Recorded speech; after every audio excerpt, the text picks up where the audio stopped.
What's up guys, Rust Daddy here. A few months ago I've introduced the Rust community to Colossus, my biggest and most ambitious project yet. Despite the complexity of the build and to my surprise, the design received a lot of attention. One of the more unique properties of the base was the integration of multiple large furnace bases into the main base structure that both protected the furnaces and served as an additional honeycomb for the base itself.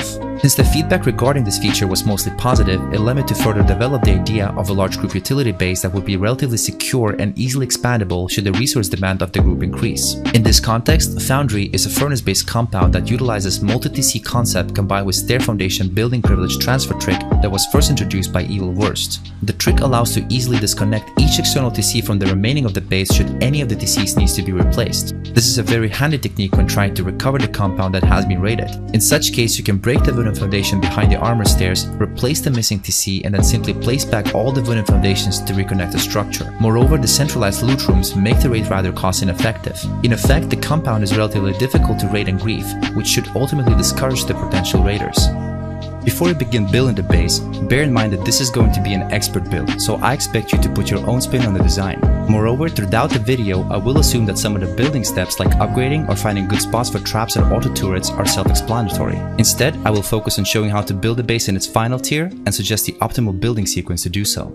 Finally, I want to give special thanks to Classy for making the custom map and to Nagaz for making the track that were both used in making the cinematic. I left their contact details in the description, so make sure to check them out. We will begin building the base from the main base core. To build it, you will need 135 HQM, 1.3k metal, and stack of stones and wood each. In addition to that, you will also need a TC, 3 garage doors, 2 reinforced glass windows, and some storage containers. Once ready, build a hexagon core, making sure that the lower foundations are well off the ground and you can still place raised foundations as well. Now place 2 armored walls and an armored floor triangle on top. Place a TC inside and close it with a stone window frame and fit it with the reinforced glass window.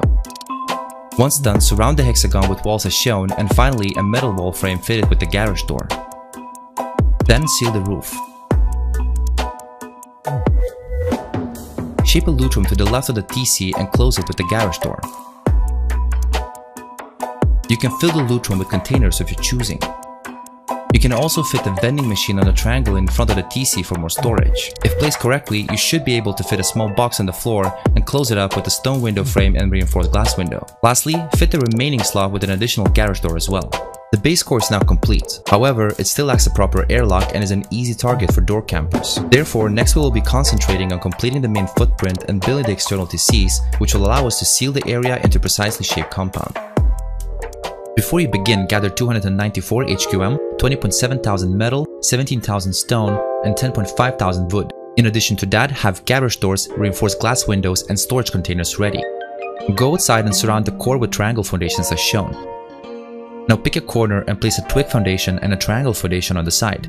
Then build 8 foundations out, come back with 4 triangle half moons, and add an extra triangle foundation at the end. Break all but the 2 last triangle foundations, upgrade those to metal, and then proceed forming the footprint of the first furnace node. Place 2 raised triangle foundations on the sides, followed by 4 square foundations as shown, and then raised triangle foundations all around. Place 1 more raised armor triangle foundation at the end and follow up with the raised armor stair foundation facing outwards. Lastly, form a hexagon for the external TC as shown, keeping the innermost foundation wood. Place 2 metal walls on the outmost triangle and place a TC inside. Close the TC with a stone window frame fitted with the reinforced glass window. Seal the perimeter of the hexagon with metal walls, placing a half wall on top of the stair foundation instead. Then form a metal shelf in front of the TC and a stone shelf on the opposite side. Place 3 garage doors inside as shown, and then seal the roof leaving 1 floor triangle open. On top you can place 3 stone walls and a garage door to form an entrance, and add additional stone shelf for extra storage. Finally, to match the rocket cost, honeycomb the outermost triangle that contains a TC. Once done, repeat the process 5 more times around the base. Once again, you can fit each external TC base with containers of your choosing. So with the external TCs now in place and before building the furnace nodes, we will first focus on enclosing the entire structure behind compound walls for added security. For this step, you will need 6 high external stone gates and 18 high external stone walls. In addition to that, you will also need 6 metal barricades. Before you start, place a metal barricade on each of the external TC's outermost stone triangle. You can do this by placing few twig triangles, placing the barricade, and then breaking the twig. Once done, proceed with the compound. Place twig foundations and triangle foundations directly outwards from 2 neighboring raised triangle foundations of the furnace nodes. Position yourself at the center and hold a high external stone gate.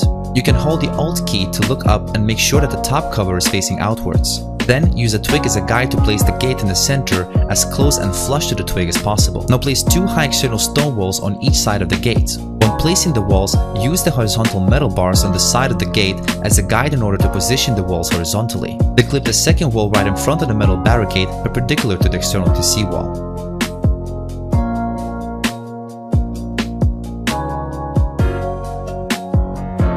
Lastly, break one outermost twig triangle foundation on each side and once again use the remaining twig as a guide to place a high external stone wall right in front of the gate.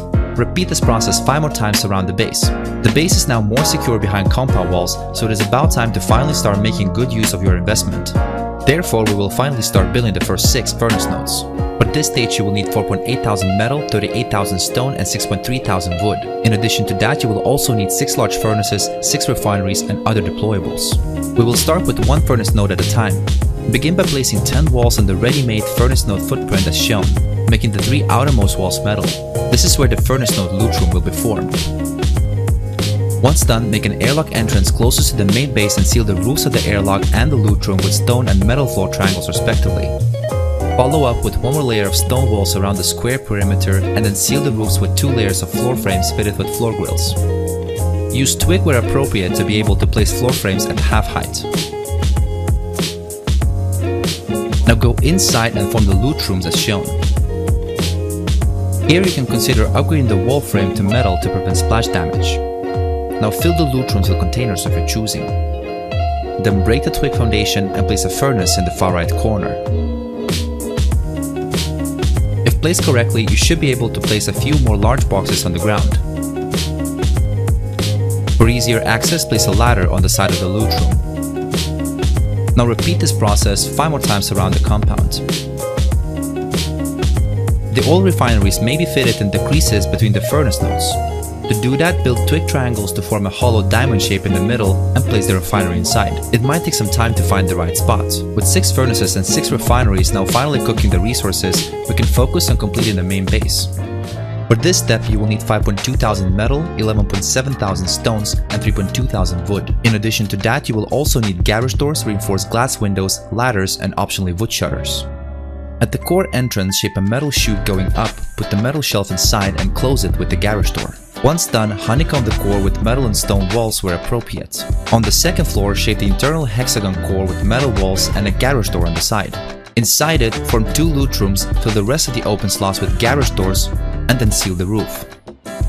Once again, you can fill the loot rooms with containers of your choosing and then proceed shaping the outer corridor. To do that, surround the hexagon core with stone walls and stone window frames and then form an airlock at the end.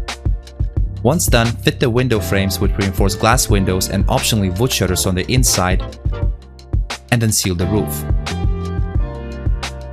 For easier access into the base, place stone wall frames and a floor triangle on top on one of the external TC's triangle foundations and then 1 more floor triangle at the entrance to the main base. If you have a heli, place a ladder by the entrance to be able to get onto the roof. Finally, to improve the security of the entire compound, you can set up an auto turret network.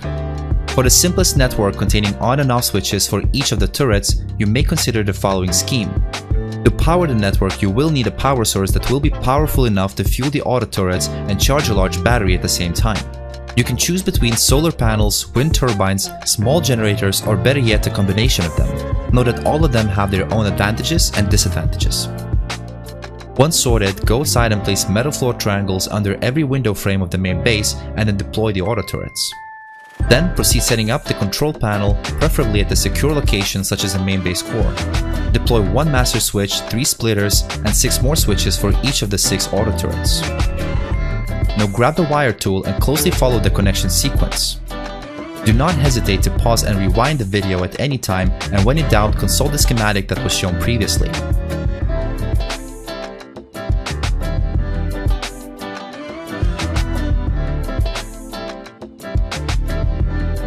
If you manage to follow the building steps so far, you should have a level 1 Foundry up and running at its full capacity. However, at any stage you can decide to upgrade the base and increase the production capacity even further. To upgrade the base to level 2, you will need 10,400 metal, 33,700 stones, and 8,200 wood. In addition to that, you will need sheet metal and garage doors, furnaces, floor grills, and other deployables. Begin by forming roof entrance chute on the most distal external TC foundations as shown.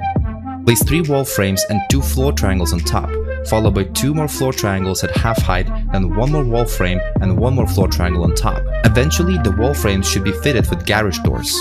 Once done, do this 5 more times around the main base. Before you continue, honeycomb the roof of the main base with half walls and floor triangles as shown. You can use metal or stone to fill the honeycomb or even leave it unfilled to reduce the costs. To make the furnace node footprint, place 2 raised metal triangle foundations by the refinery. Then place 2 metal walls on the left for the loot room and form an airlock on the right. Now complete 2 layers of stone walls all around the node and then level the tops with half walls. Finally, seal the roof with 2 layers of floor frames and floor grills. Once done, repeat this process 5 more times around the base. For easier access, however, consider placing a wall frame and a garage door by the main entrance instead. You can set up the furnace nodes the same way as previously described. However, if you're like me and get paranoid about pickaxe raiding, upgrade the left stone wall inside the loot room to metal and rotate it. In addition to that, the upper outmost furnace node's walls may be upgraded to metal as well. You will find that the large furnace may fit into the far left corner of the node like so. If placed correctly, you should be able to place additional large boxes on the ground as well. With extra 6 furnaces up and running, you got yourself a fully functional level 2 foundry. However, you do not have to stop there. For the ultimate resource cooking capacity, you may decide to upgrade your foundry to max level. In such case, you will need 15,000 metal, 47.8 thousand stones, and 11.7 thousand wood.